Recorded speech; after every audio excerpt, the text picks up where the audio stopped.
Goal score ना करे, अरे छोटी टीमों के अगेंस्ट भी गोल स्कोर नहीं कर पा रहा है, और गोल स्कोर कर दे, अरे छोटी टीमों को बुली कर रहा है।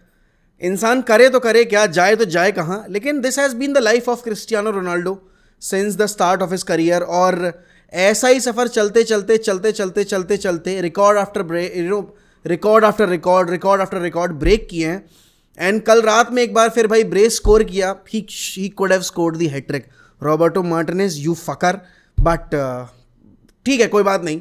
Portugal scored 6 and they could have actually scored 7 अगर राफेल लियो पेनल्टी स्कोर कर देता। लेकिन यहाँ पर रोनाल्डो की जो परफॉर्मेंसेज निकल कर आ रही हैं ना, यस, अब सबसे बड़ा सवाल इन परफॉर्मेंसेज के बाद ये खड़ा होता है कि क्या रोनाल्डो रिटर्न करेंगे यूरोप में अगली साल, अगले सीजन या नहीं, क्योंकि सबके एक्सपेक्टेशंस बढ़ती जा रही हैं। ही स्कोरिंग फ्री किक्स, ही स्कोरिंग ब्रेस आफ्टर ब्रेस। अब बहुत सारे लोग ये कहेंगे कि भाई 2 वीक ओपोनेंट्स के अगेंस्ट गोल स्कोर किया है।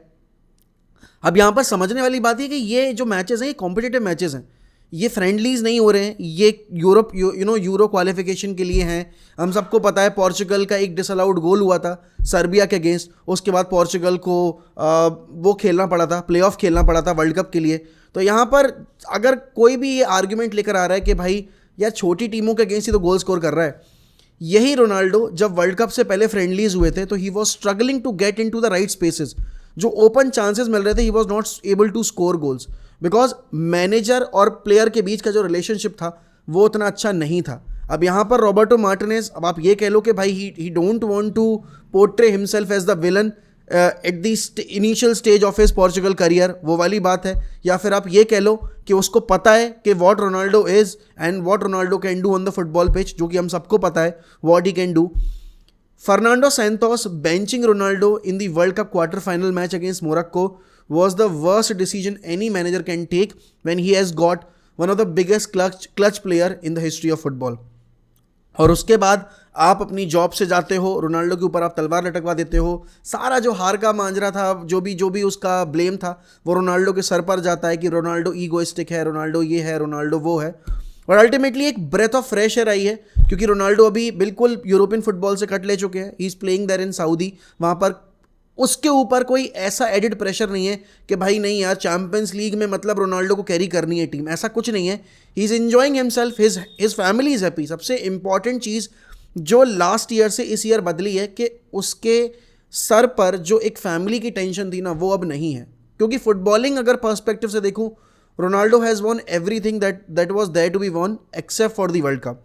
जितनी सारी ट्रॉफीज़ के लिए compete करना था उन सबको जीत चुके हैं Ronaldo accept for the world cup. अब देखो यहाँ पर मैं ये नहीं कहूँगा 2026 तक रोनाल्डो कैरी कर सकते हैं, लेकिन अगर रोनाल्डो 2024 के यूरोस तक अपनी इस फॉर्म को कंटिन्यू करते हैं तो शायद रोनाल्डो के मन में ये चीज़ आएगी कि let's go for another world cup. लेकिन उतना अभी अपने आप को एम्बिशियसली उतना कैरियर फॉरवर्ड नहीं करते हैं और उसको इतना लंबा नहीं सोचते हैं। But my point here is कि अगर रोनाल्डो इस तरीके से खेलेंगे, there is a possibility that Ronaldo might gain some attention from European clubs. अब वो यूरोपियन क्लब कौन से होंगे उस पर तो अभी मैं टिप्पणी नहीं कर सकता, क्योंकि देखो यार रोनाल्डो का जो बजट है, रोनाल्डो का जो अभी सैलरी पैकेज है अल नसर में, वो काफ़ी आउटरेजियस है।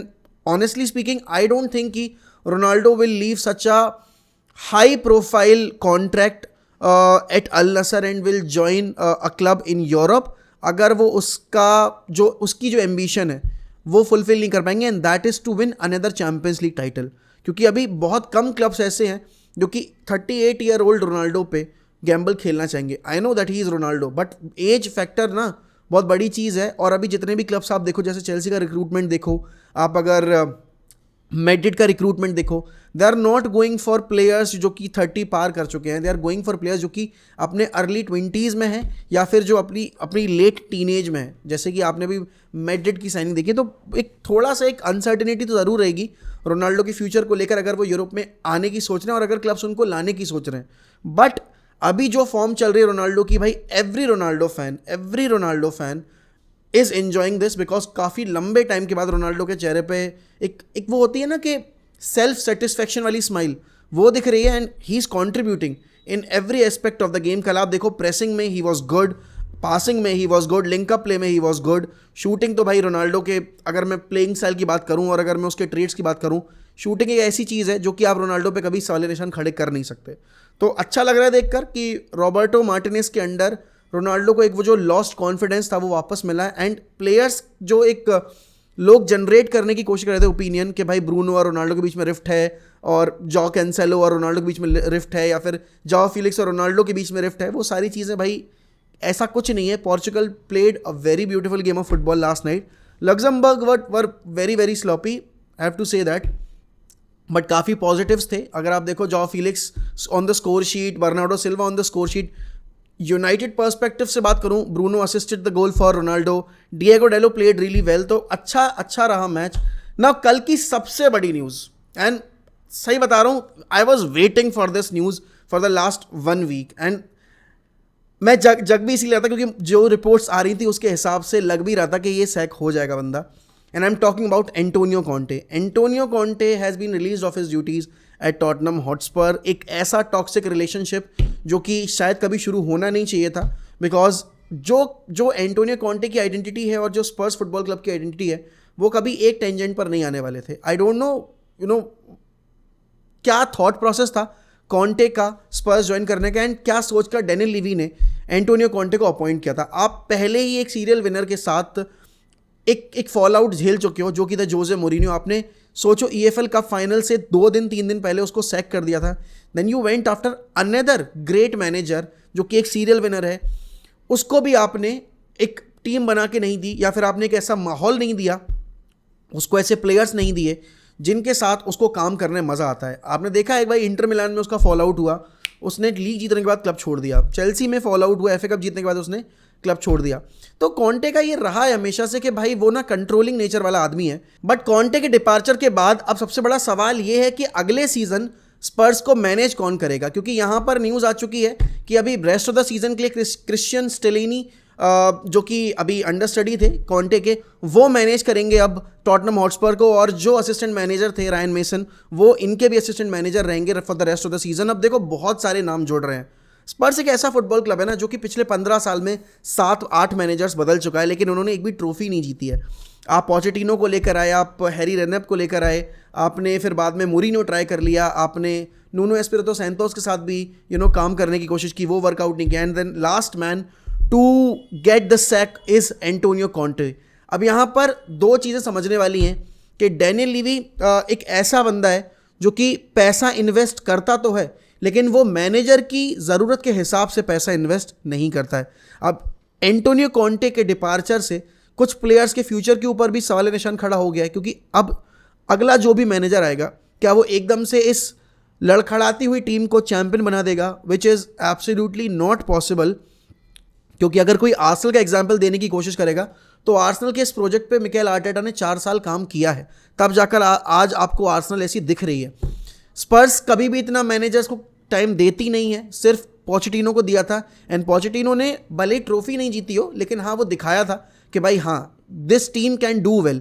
अब यहाँ पर 2 नाम हैं. एक तो आपके हुलियन नागल्समैन का नाम बार बार आ रहा है कि भाई Nagelsmann is very tempted by this first job, क्योंकि एक चैलेंजिंग जॉब है. लेकिन भाई ये ऐसा है कि शादी का लड्डू होता है ना, कि खाया तो पछताया, ना खाया तो पछताया.